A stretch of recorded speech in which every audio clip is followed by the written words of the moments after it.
नमः शिवाय। आज मैं आपको एक छोटी सी कहानी सुनाने जा रही हूँ।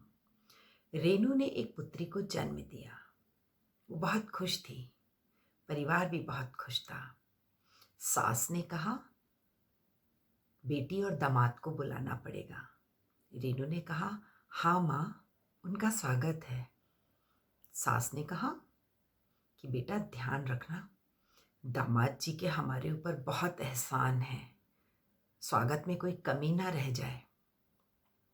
रेनू ने कहा, माँ मेरी ओर से कोई कमी नहीं होगी।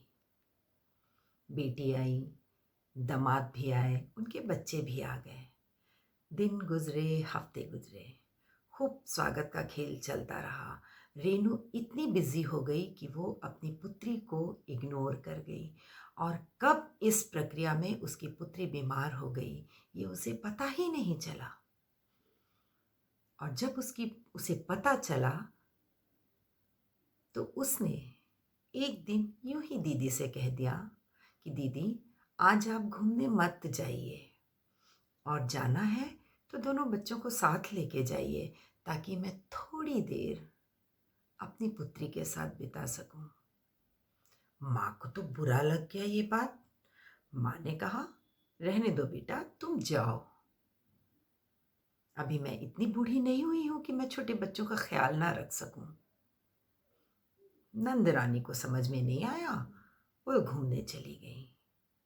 उस समय ही रेनू ने महसूस किया कि उसे अपनी पुत्री को यदि उसने ध्यान नहीं दिया तो शायद उसका भुगतान बहुत भारी पड़ेगा। उसने माँ से कहा, माँ, दामाद जी ने एहसान आपके ऊपर किया है। आपके पुत्र की जान बचाई है उन्होंने खून देकर। आप ले लीजिए मेरा भी खून और उनका एहसान पूर्ण कर दीजिए।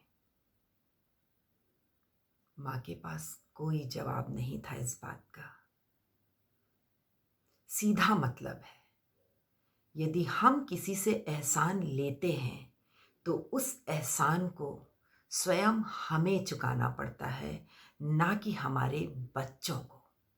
हम प्रयास करते हैं यदि अपने बच्चों से उस एहसान की भरपाई कराने का, तो हम अनजाने ही और एहसान और कर्म कलेक्ट करते हैं और इस प्रकार ये चक्र चलता ही जाता है, चलता ही जाता है। तो ध्यान रखें, सेवाएं लें, सेवाएं दें, पर स्वयं सेवाएं देने के लिए, सेवाओं का एहसान चुकाने के लिए अपने बच्चों का इस्तेमाल ना करें। नमः शिवाय।